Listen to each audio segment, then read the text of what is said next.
Emrld life. Yes. Welcome.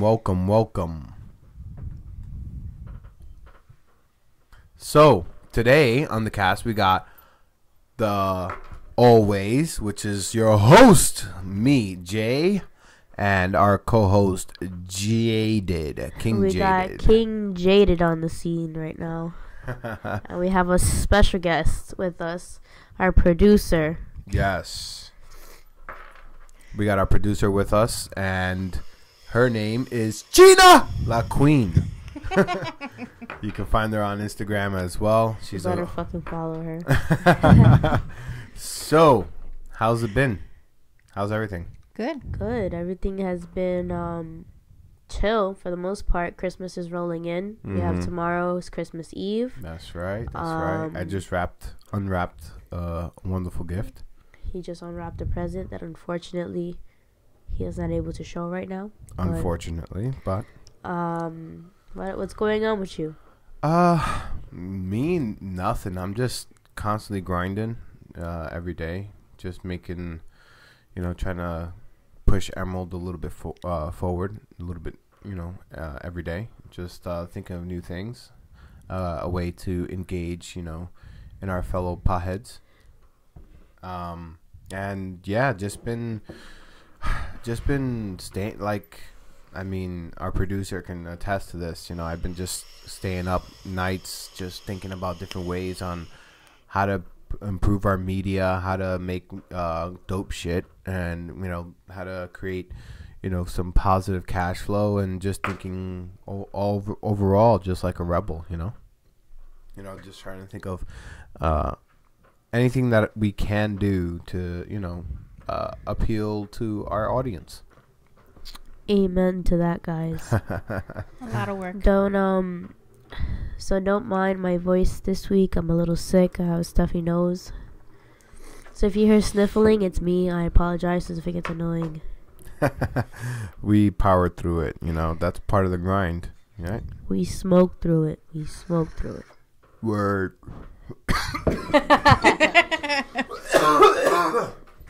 Excuse me. So, what's new? Have you learned anything new? Any new conspiracies? Any new things you want to talk about? Any new conspiracies? Not really. Nothing that I've been So what you been up to? I've been working. I've been working all week. I've been trying to get in more in tune with my creative self. So I started a canvas the other day.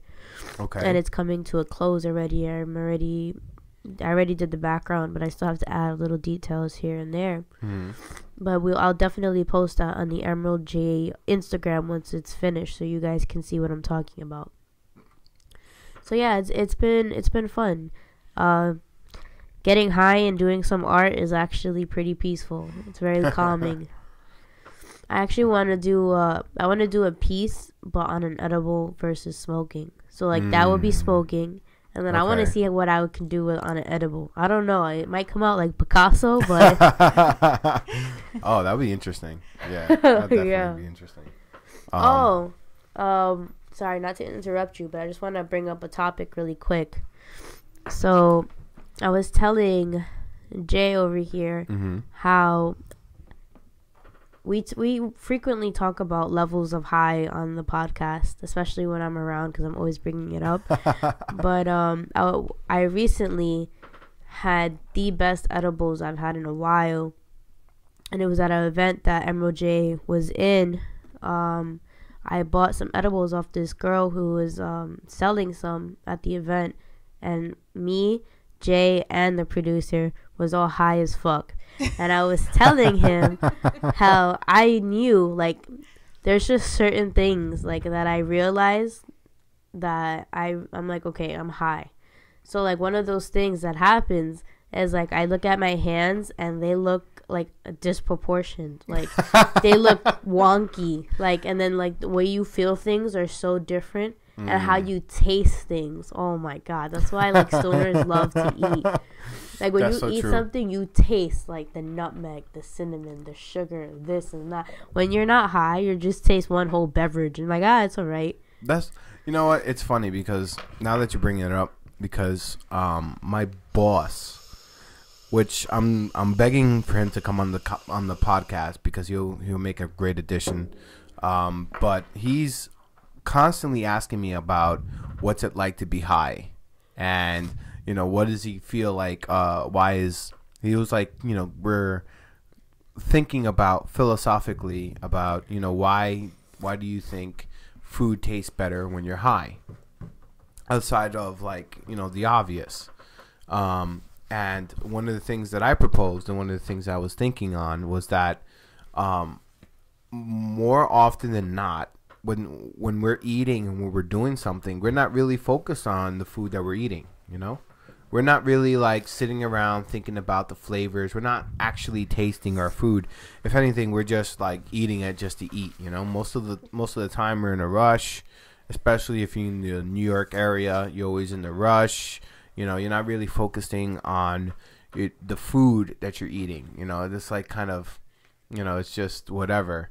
But when you're stoned, it's like you actually, like one of the things our producer said the other day was she felt like time felt so slow for her. Like time was going, she said like 5 minutes felt like 20, right? Yeah. So it's like when you're eating at that pace, at that slow pace, you have time in your mind to think of all the flavors, to think of, this is delicious. Yo, have you had a Dorito chip while you're high as fuck?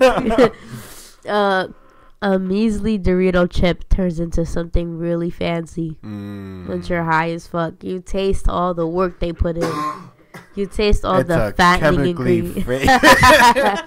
All the work they did into chemically flavoring that. Yes. To specifically fit you. It's amazing. It's good. It's good. Oh man, I haven't had Doritos while I was high in a while.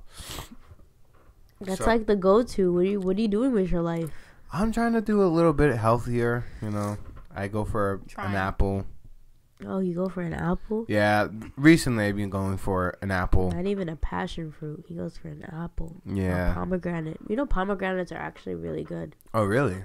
You never had a pomegranate before? Not the actual fruit. I've had like the juices or whatever, but not the actual fruit. Pomegranates are amazing. I think we're both still sick. Yeah. Yeah. I mean, we'll manage. It's not that big of a deal. So speaking of which, now that you brought it up, so last week we went to the grind. Yeah. The NYC grind.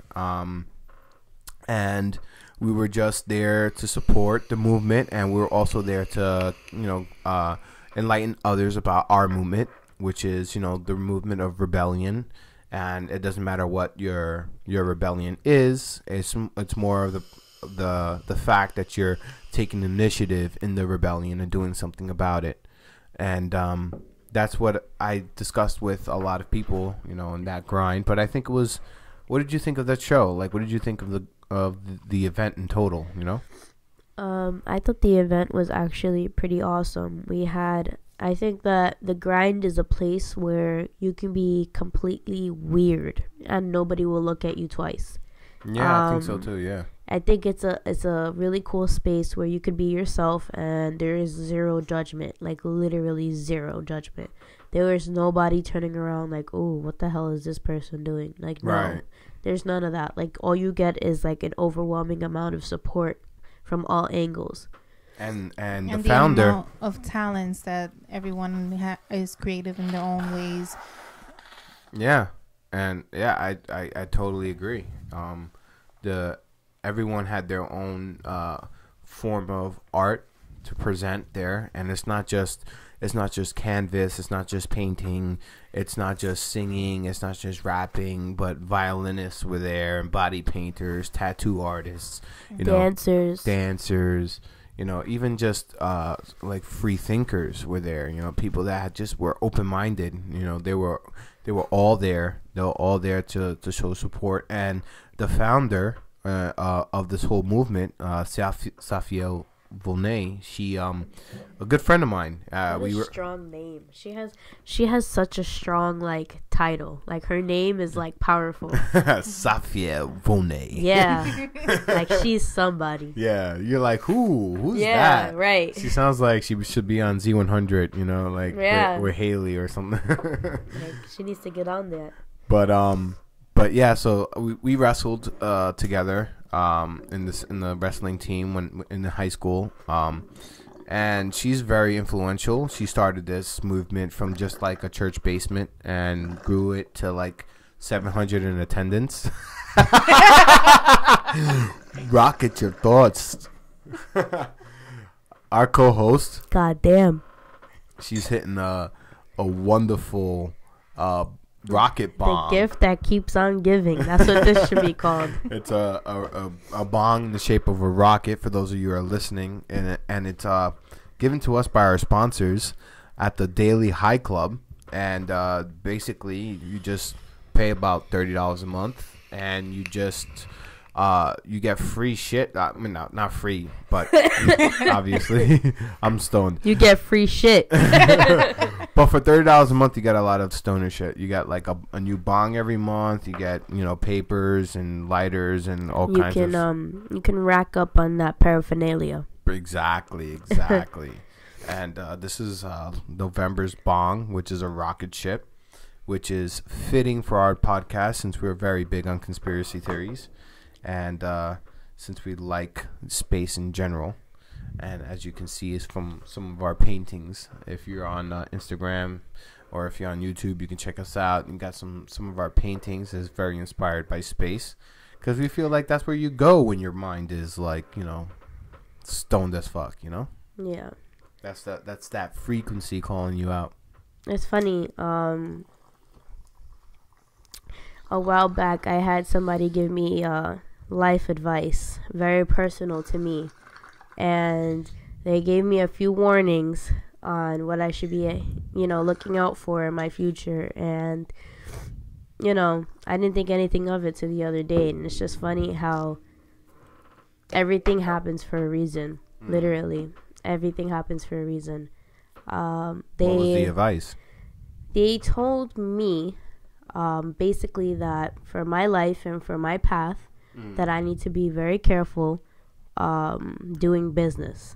Business is like the topic majority of what they were speaking on. Okay. And they were basically saying, like, if somebody comes up to me and asks me to double my money and I can get like a percentage of it, to say no, to let them do that themselves. And they were very specific with this person. I'm not going to say, you know, what it is or whatever, but they were very specific on who this person might be. Okay. And the other day, somebody that fit the description very well asked me to flip a QP and a QP quarter pound. Okay. So somebody asked me if I wanted to, you know, put in to flip a quarter pound. And for a second, I was like, yeah, hell yeah. But then I was like, wait a minute. No.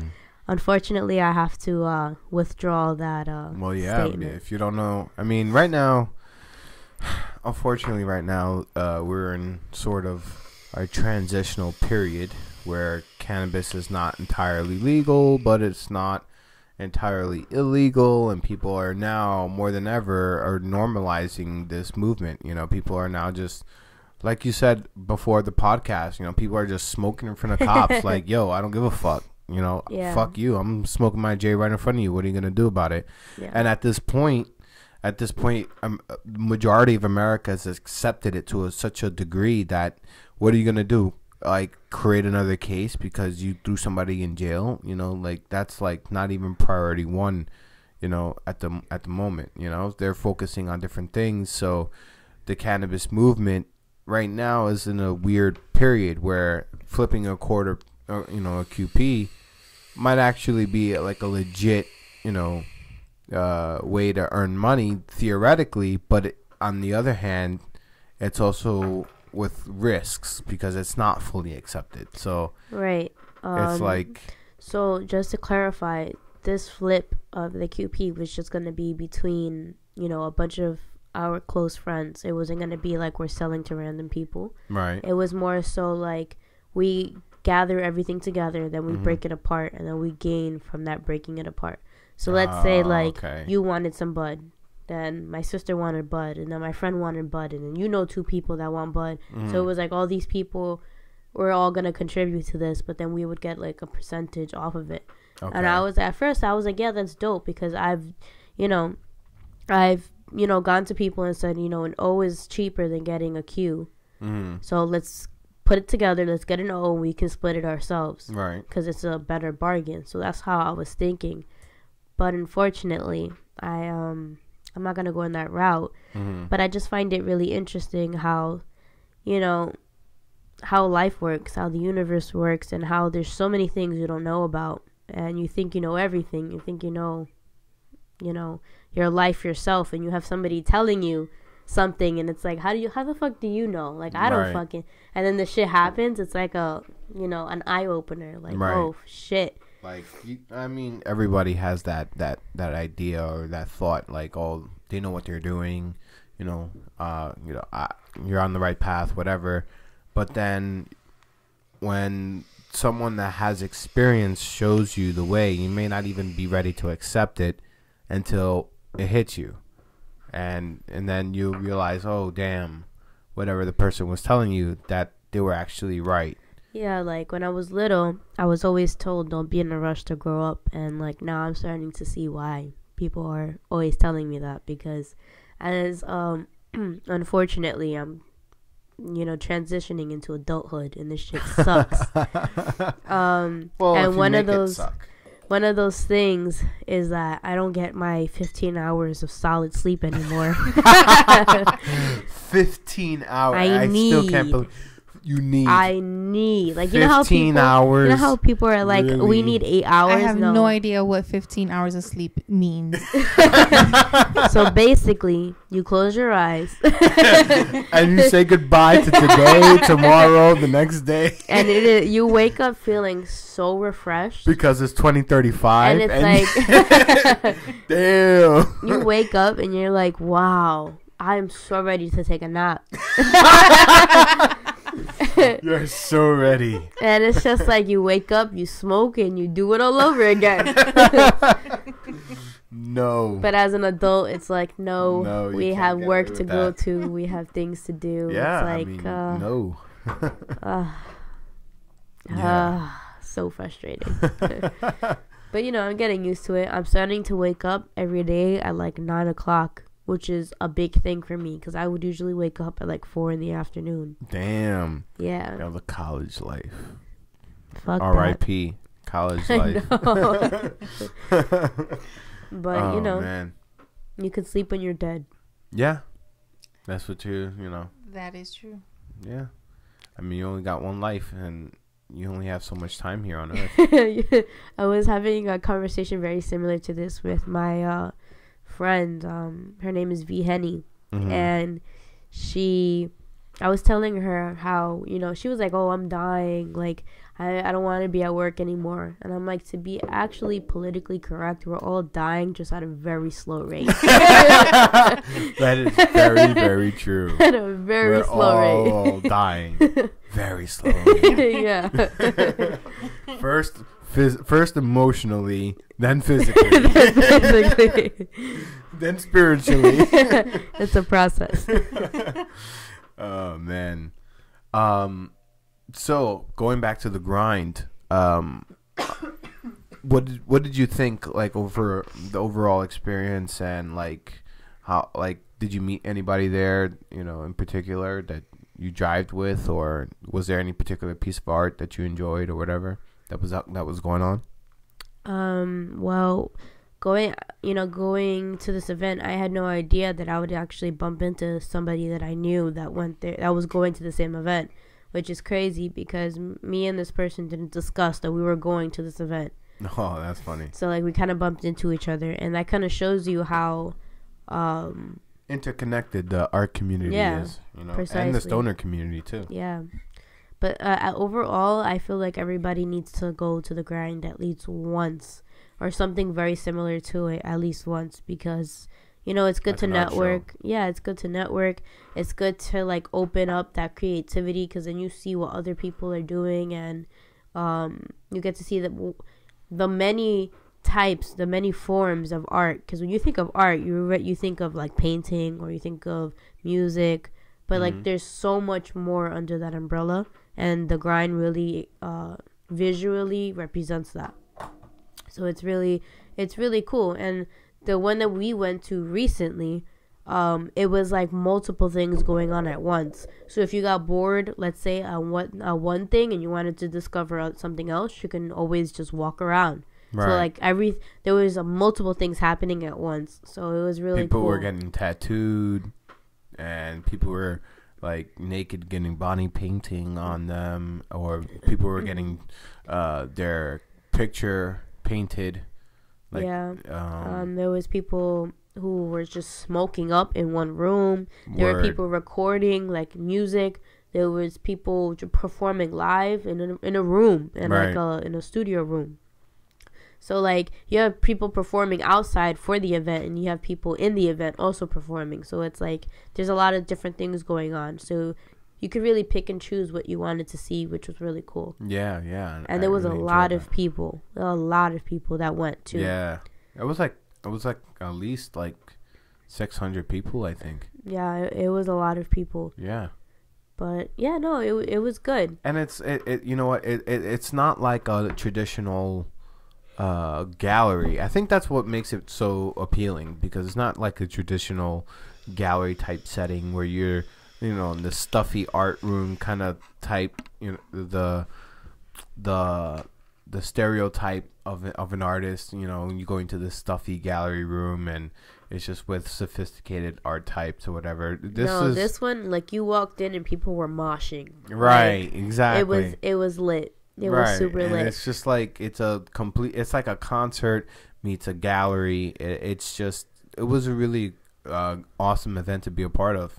And and we were one of the artists that were there. So we were not only just there to have fun, but we were participating and contributing to that event, which is pretty dope. And yeah, it's interesting to see people, you know, stopping at the artwork we had on the wall and taking pictures of it, and taking pictures of, you know, our brand Emrld J. And it was just cool seeing people stop, because sometimes when you're doing art, you are very like you have one perspective, and that's yours. So in your head, you're like, I think I did a good job, but then to see other people stop and recognize your work is like, so it's indescribable. It's great. It feels amazing. Yeah, that support, even if all they did was stop and look, like, that support feels great.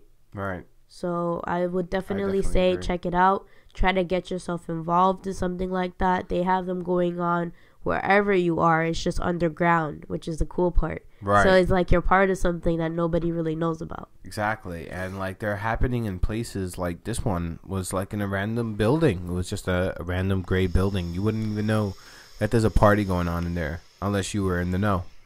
And it was a nice warehouse party event. And I hear about 420 smoke sessions that happen, you know, but you got to be in the know. I mean, and also you got to be sort of respectful to, you know, you can't bring in anyone that's underage. You got to be, you know, respectful to the venue and stuff like that. But other than that, just like there's a lot of different places that are that have this wonderful like showcase of art. And it's great. I like to see that, and it goes to show you that this rebellion that we're part of is not just us. It's not just our voice. It's a multitude of different people rebelling, and we're just you know, finally opening our doors and opening our eyes to see, you know, how many others are out there that are similar minded. You know, how many others are out there that are following the same path that we are. And it's a lot. It's a lot of people out there. It really is. But I lost track of thought. I was going to bring something up and I forgot. Stop smoking, kids. Yeah, apparently I need to go to a treatment center. Oh man. So that being said, I've been learning a lot. Also, I've been listening to a lot of different podcasts. I've been learning a lot about like our policies and political policies and stuff like that. Just to see like what we can do to affect change and what we can do to, know more about where we live and stuff like that. Our country, and it's kind of it's what I find is that it's really upsetting how much we as American citizens don't know about our own government, and it's upsetting how much we don't really pay much attention to this kind of stuff, but yet we all get affected by it. We all, at some point or another, we all get fucked by politicians, and we wish that some things would change, but we don't really sit around and really focus in on where the change is needed. I agree with that, but I feel like everybody is just kind of tired of fighting. I feel like anytime you bring up anything political now, it's like everybody's ready to like start barking at you. So I feel like people are like more shying away from like having those political talks and like getting into it and watching these things, because it comes with like unfortunately bad vibes. Like and that's something that's been around for a while. Like talking politics at the table even is just not. It's not really condoned. Talking politics in a party or whatever. It's not really condoned. So yeah, like it's kind of hard to have an open conversation, but especially now where crazy shit is happening, where you got to watch what you say. In as a celebrity, as a comedian, or doing even what we do, some people have to watch what they're saying to a certain extent, because if somebody feels some kind of way about it, then they're gonna like shame you. Yeah, I think this trend started like 2014 of being overly sensitive. Now, don't get me wrong, there are things that need to be fixed. The way we talk about certain topics and the way we nonchalantly bring up certain things and whatever, but I feel like it's being overly done. Like, they're going past, like, there's the line and they're crossing it. Well, yeah, because basically they're emulating the people that they so dislike. They're doing the same measures that excuse me. They're taking this empty. Oh, no worries. We got a whole pantry. I Producer? just opened the grinder and there was no butt in it. Hold on. Check this out. Look at that pantry. Ooh. God what do you damn. want? You want Jack Frost or sour diesel? Give me some sour diesel. You can never go wrong with sour D. No, sour diesel is the little one. Not that one. That's the one. That's sour diesel. Sour diesel. And you can tell it's sour diesel by its wonderful taste. Ooh. Beds. Sleepy? Sleepy? I'm not. I just yawn to yawn. You just yawn to yawn? Yeah, I'm telling you, those 15 hours are imperative. You're going to have to get used to that. Doctors recommend like 8 hours of sleep. 8 hours of sleep. Doctors say smoking is bad for you too. That's true. I mean, unless you're smoking with blunt wraps, then okay. Like, I understand. Which, by the way, we do have. Can you please check your phone to see our status? Yes. My phone is right over there. So. Dead. We are kind of having a all over the place podcast, so it's fine. This is life. This is Emrld life right here. This is our life. We are not organized at all. No, we try to be. Well, you listen. Listen, King Finesser over here. The bullshit expert. The bullshit expert. Listen, we do the best that we can, but we're nowhere near perfect. We're nowhere, but that's life. But that's life. Nobody in life is perfect, and that's we just do the podcast the way we like it, and if you guys like it, great. And that's really what it's all about, and it doesn't really matter about being. I mean, there's a certain degree of organization that there is required because we got to get our asses in through the door. Yeah. And we got to stay consistent, which is like the hardest part.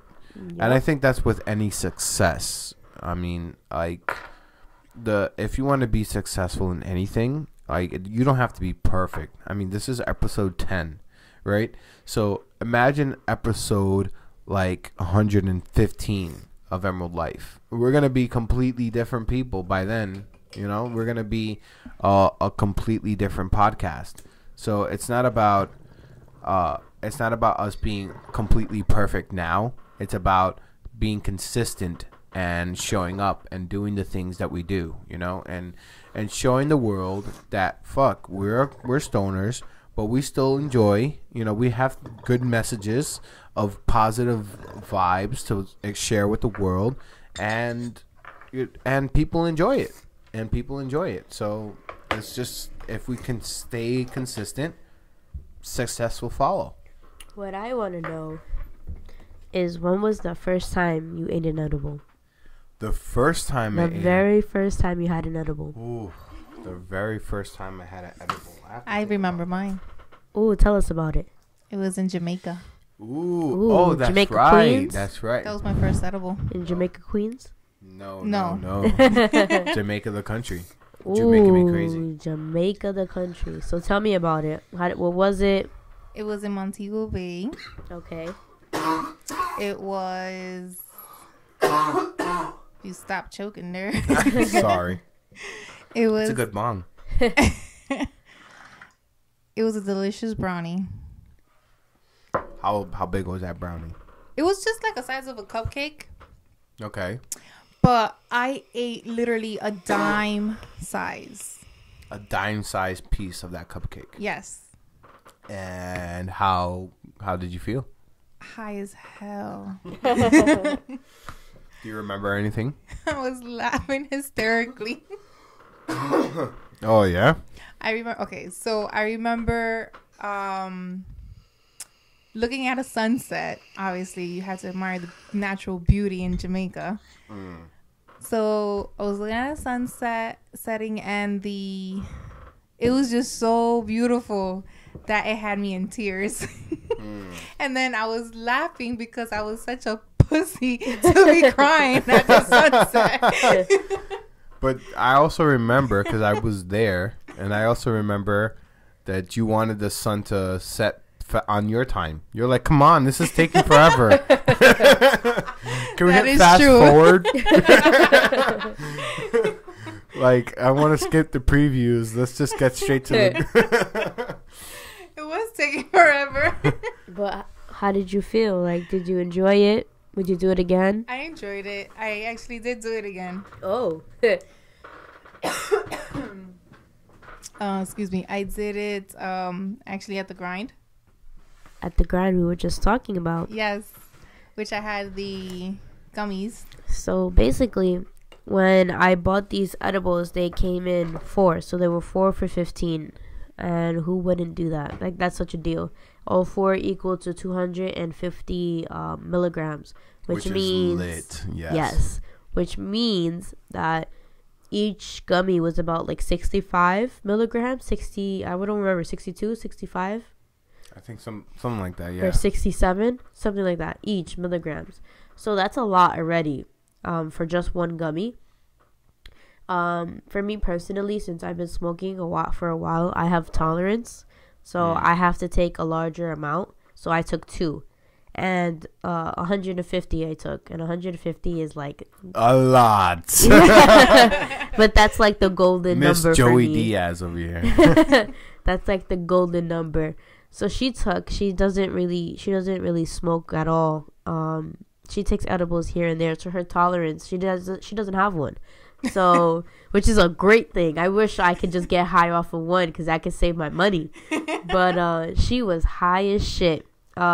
She was like, it's not going to hit me. Pfft, these edibles are not going to hit. They never hit. And then all of a sudden I turn around and she's cracking the fuck up. Yes. Yeah. Well, and then you had edibles I've had before. edibles before, which really didn't do anything, which was why I'm like, one gummy ain't gonna do nothing. But I'm actually glad it did hit. And it was very nice. Well, yeah, you have a strange sort of tolerance. Like, like 67, like you have to figure out your milligram dosage. It has a lot to do with how tall you are and your body weight, and if you ate prior to eating the edible, how you ate the edible. Like, there's a lot of variables, but once you become a pro at eating edibles, you're gonna know the sweet spot. Right. I think I found it. Like, cause there was times where you had a little bit too much, and you're like, "Ugh, I'm not liking that." And there was times where you're like, you had a little bit less, and you're like, this shit did nothing. Yeah. And then, like, that's the worst feeling, because you're waiting for it. You're waiting for it. It never kicks. Right. Yeah. Or, like, you fall asleep and you don't know. You know what that reminds me of? Not to cut you off, but that reminds me of last year, 420, when I met up with you. And I had a whole plate of brownies. Like, freshly made brownies. Oh, man. Freshly made. And the Technically, person... that was my first time eating the Yes, brownies. and again, of course, I'm linked to it. But fuck it. So I brought, like, what was it, like 5 or 6? Yeah. It was like a big plate of brownies. And these brownies were ginormous. Right. So I brought them all the way from Queens to Manhattan. And once we got to Manhattan, me and my brother split one. Right. So we had half and he had half. And I was like, yeah, let's see if these kick. I don't know. I think I'm but the person that made them for me told me, like, yo, be careful. But I'm like, yeah, they're homemade. Like, right. So this shit's not going to kick. So we're waiting, you know, to go home, to go on this bus that takes us where we need to go. And, you know, I start to feel it a little bit on the line, but I'm ignoring the symptoms. I'm like, that's whatever. I'm talking to my brother. My brother's chatting, so it's fine. So me and him, he's keeping me coherent. So we get on the bus and we sit down. We sit down. That is the key. We sit down and he's continuing this conversation we have, and I find myself not paying attention because I'm like drifting slowly and I'm trying to figure out what's happening to me because I completely forgot we had an edible. I actually have a Meanwhile, video. I'm talking my ass off. Right, he's chatting like a like a mile Chatting a away. minute. Like, Yeah. He is chatting, but it's okay. It's fine. So, you know, I have a video of me looking gone as fuck. And I remember getting anxiety because that bus in particular has like a little tiny, like, how do you say, like an exit, how to get off. The seats are so close together that you bump into people if you're not careful. So, like, I was super high. Like, I went from not being high to extremely high. So I was like, how the fuck and this bus is high up, so like you gotta walk down a couple stairs. And then when the lights weren't on, I don't think the lights were. The lights weren't on, and then it's like it's not like you can get off the bus and it's like a little hop. No, that shit is like far from the ground. Right. So you gotta like really, and then on top of that, we were left in the middle of the fucking highway. So right, that's right. They drop you off right in the middle of the fucking highway. So there's cars going fucking 100 miles an hour. You're high as shit. You're like, fuck. Fucking New Jersey, the right? stoner leading the stoner. Exactly. The stoner leading the stoned. Right. So, you know, we finally get to our producer and we finally get to where we need to go, which was home. And she had one and it was a little too potent for her. So she... Well. Oh, the story. What happened? Well. I had more than what I was supposed to. That's what happened. Yeah, so I cut it into a quarter for her, and I said, but I just figured have that a wasn't quarter. enough. Right. So she had the one whole brownie and Mind then you, another one. I believe now that I've been taking edibles for a while now, I believe that brownie was like 250, maybe even 280 milligrams. Yeah. Because it was very strong. Very strong, yeah. So the fact that you ate the whole thing? Yeah. And then another one. I mean, I was snacking on the brownies because. So she had like two. She split two with. So you had like one brownie with two per person, right? Yeah. Wow. She had a brownie with her cousin each. And it didn't really end too well for them. I was too high to even interpret what was going on. But I found out the day afterwards what happened. And I was still high the day after. Like, I have videos that she took of me. And I'm high as shit. Yeah. Knock the hell out the Knock the fuck out. Like, I remember them offering me food. And a stoner never says no to food. And I literally was like, no, I'll wait. Like, I'm so high, I don't even know how to walk from one room to the next. Oh, man. Yeah, that was crazy. But, okay, so you enjoyed the edible from the event that we went to. Yes. That's good. What did you like about it? It was the same high that I had in Jamaica, actually. That was the golden high that you've been looking for. Yes. But you have to also remember you had a couple pieces of the Danka chocolate prior. True. So and then on top of that, okay, you see, here's what happens with that chocolate. So I had a piece because it was too strong or whatever, and I had a small piece, to test it out. Nothing. The following time I, checked it out, it was a big piece, and it didn't go too well. Oh no. So then I came to like a happy medium in between, which was why yesterday I was gone. Oh, I see. But I'm happy. Yes. That's how I want to be. Very, very happy. That's going to be me all day tomorrow. I already have the edibles waiting for me. Oh, yes. The same exact ones. Ooh. I can't wait. I'm very excited. Oh, yes. I would be too. High on Christmas Eve. What can get any better? And I have Douce waiting for me. Have you ever had Douce? Douce? Yeah. It's like fancy brand. It's like people compare Douce and Hennessy. No. Douce is a French, it has like a French emblem in the front. It's like fancy. Like only fancy people who have money drink Douce. Okay. So no, I've never. Oh, well, I've never had it either. Okay. It's my first time. I just been hearing it. And a lot of, this is going to sound like funny, but I've been hearing it a lot in Instagram videos. So I'm like, yo, what the fuck is Douce? I want to try it. Oh, okay. So we'll see how that goes. On Instagram, you've been hearing like a lot of Douce? Yeah, like, people just bragging the fact that they have Douce. There was a parody that I was watching, this funny couple. I think it's Chicklet. That the name of his Instagram. Okay. Him and his girlfriend are always going at it, and it's so funny. Okay.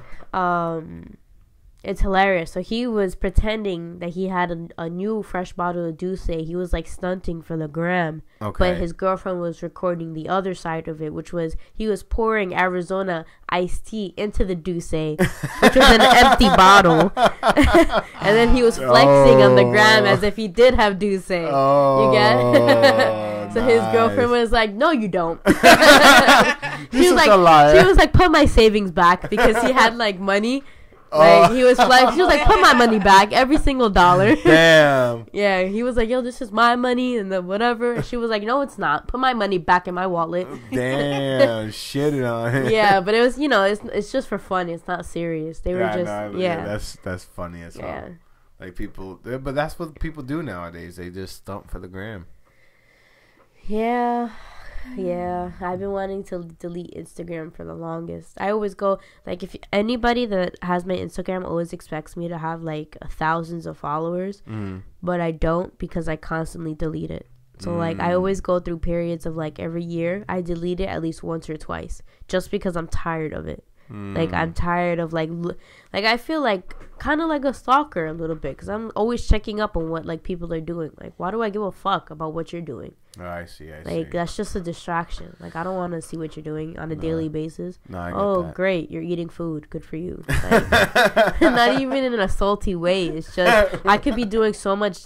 I could be cooking for myself instead of watching you eat. Right, exactly. Now you're just putting your life on pause to watch somebody else's, and it's like that concept is kind of getting tiring. Oh, I see. I see.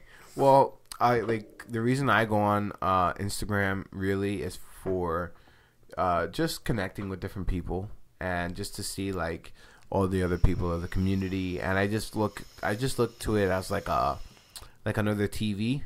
You know, it's just a different form of entertainment. It's not something like I get sucked into all too much because... Oh, no. When I'm high, I get sucked. Oh, no. I get sucked in because I get to the weird side of Instagram. Oh, no. Where, like, they cut up bars of soap and the sound. Oh, yeah. So satisfying. I've seen those. Or they put the goop. Oh, my God. The slime. That slime. shit is amazing. Yeah. That's those satisfying pages. Or they cut a metal can. Yeah. They cut. There's ones that they like engrave wood, like but the noises are just so satisfying. Like the other day, me and my sister got so high that she decided if she found a bar of fresh soap in the bathroom, she was making her own ASMR. It didn't go too well. Oh my God. I have it recorded too. She cut a bar of soap. Yeah, it wasn't as satisfying. It just ended up us looking stupid cutting up a bar of soap. Yeah, like... She was using the biggest kitchen knife, first of all. I was like, the whole video, I was like, be careful, because she's high as shit. So I'm like, yo, be careful. She's like, Jade, I know what I'm doing. I watched plenty of Instagram videos. Yeah, buddy. Nice thing to tell yourself. Yeah, right. And then she went, and after cutting, because first, it's pre-cut. They cut it first, and then they go ahead and they slide the knife down to, like, make that noise of everything falling. Yeah, no, that didn't happen. A big chunk of soap just went. So now I have a container filled with chopped up soap. Oh my God. What is it? Irish Spring. Oh man. But yeah, my dad was not too happy about that. Yeah. Why would he? And then she put it. This is how you know she was bugging out. She put it in the microwave. What? For what? Why? To melt it? Because supposedly, if you put it in the microwave, it turns into foam, which it did. Okay. Now, how does that help you? It doesn't. It was just something she wanted to do. Oh my God. So she's just been experimenting. Experimenting. I would say fuck shit, but yeah. Yeah, it sounds like fuck shit. Because now I have a microwave bar of soap in my room. What do you need a microwave bar of soap and for? I don't know what to do with it. I don't want to throw it away because it's soap. But it's like, wow. Who wants to bathe in a microwaved foam like no squishy? Why don't you just use it as hand soap? Huh? Hand soap, yeah, hand soap. Use it. Turn it into hand soap. Yeah. I guess. Sure. The things that we talk about when we're high. I know.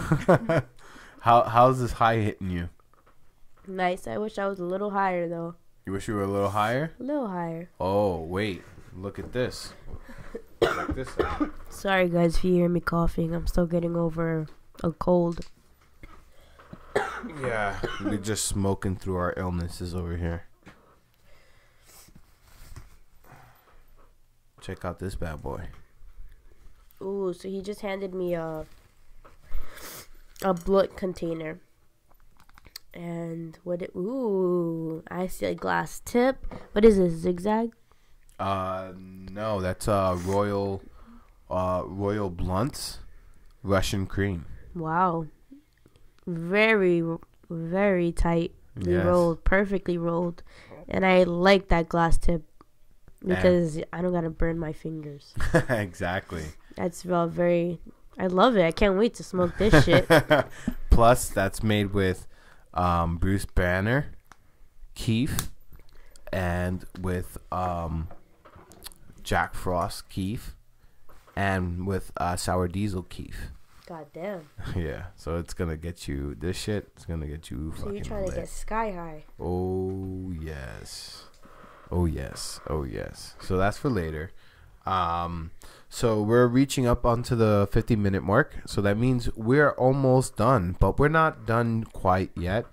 I just want to touch on just lightly on what we're going to be doing with the Emrld J brand and what Emrld J is a little bit, because we've been doing Emrld Life. This is episode 10. Everybody knows about the Emrld Life now. Everybody knows about the podcast, but no one really knows about the Emrld J and how Emrld J and Emrld Life are together. So I just want to just briefly touch on that, if that was okay with you guys. So basically, Emrld J is the parent, is our company. It's our rebellion, and it's a company that inspires others to want to do their art, and it's hopefully we're trying to turn it into a platform so that artists can come to us and we'll help them get their art out there into these events that we talked about earlier, and into different mediums, into our podcast, into our YouTube, so that you can get some exposure. We're Emrld J is like a exposure. we're a creative company. We're not necessarily a media company or a clothing company. We're just a creative company that tries to bring in other creators and help everyone succeed, including ourselves in the process. So we're not trying to be evil money stingy people that take all the success for ourselves. We're trying to pull up everyone else around us, and the more we try to do that, the more we notice that there is a community already that's existing, that's also doing that now we're a part of, and that everyone's trying to help each other out. And I think that's what our company Emrld J is about. Now Emrld Life, this podcast, this is our daily life, is a caption of what we do on a daily. This is true family right here. She's my sister. Our producer is family to me. She's my fiance, and it's just we're a tight knit team, and this is our daily life. This is what we do. We smoke, we talk about random shit, and we try to understand the world that we live in, just one day at a time. And I think that's what this podcast is going to be more about, trying to understand the world that we live in on a daily basis, because the world that we live in is constantly changing. It's full of weird shit, and when we get high, we just want to talk about it. We just want to talk about it. Isn't that not a fact, or what? It is. I love that you like to listen to us, because we have a lot of shit to say. Yeah, exactly. If you're out there listening to us, please let us know, because we want to hear you. We want to know what kind of topics we can be talking about. We want to see what kind of guests we can pull up on there. And if you have something you want to say and you're in the tri-state area and you want to get on the podcast, DM us on Instagram. You just go to @EmrldJ and you can find us, and we'll try to get you on the cast. And we're just here to get to know our community a little better. And this is what we do. This is our daily life. We go and we smoke up, we talk about random shit, and hopefully it's entertaining to you guys. Hopefully it's something that you guys would like to listen to. It's the gift that keeps on giving. Yo, take a hit of this. It keeps going. She's been smoking on this daily high club rocket joint. This is for the month of November. There you go. Which, by the way, our show is newly sponsored by the Daily High Club, which is an awesome subscription service that provides you smoking gear on a monthly basis. in a way that you don't even have to think about it. It just gets delivered right to you in a discreet box. No one knows what's inside there. It doesn't even say Daily High Club on the packaging. It says DHC. So no one, is gonna think anything of it when the box shows up at your door. And you open it up, and it's a dope bong. November's bong is a rocket ship. And it's a gift that keeps on giving. It's small, but packs a punch. Yeah. One solid hit is like 5 solid hits. Right. It just keeps going and going. It's so frustrating when you take a deep pull and you look at the glass and it still has foggy. Smoke in there. Yeah. It's like, and damn. Even when you thought you cleared it, you still see that it's a little foggy. Yeah. And you're like, oh, there's still some more. Yeah. I thought I'd done it. So yeah, this is a great bong, and it's given to us by the Daily High Club. And also, we're going to try to go to more events. So we're going to try to go into more events in the tri-state area, try to see, be more a part of our community, try to, show our face a little bit more and get to know you guys on a more personal level. And, hopefully we'll be keeping you posted on the next events that will be going on. Luckily, we have our producer here that she said that she was going to be helping us out with that. So hopefully Put on the spot. Put her on big time. Did you not say that? Did I misquote you? Possibly. Oh. I guess we have to renegotiate our terms with the I think we producer. need to end this podcast. All right, guys. Well, thank you so much for tuning in. Thank you so much for tuning in on Instagram and on YouTube. And if you're listening to us on Anchor or Spotify, thank you so much for tuning in. Hopefully, we'll see you soon. And hopefully, we got a dope-ass guest to bring to you next time. All right. Thank you so much and have a great night. Peace. Smoke the blunt.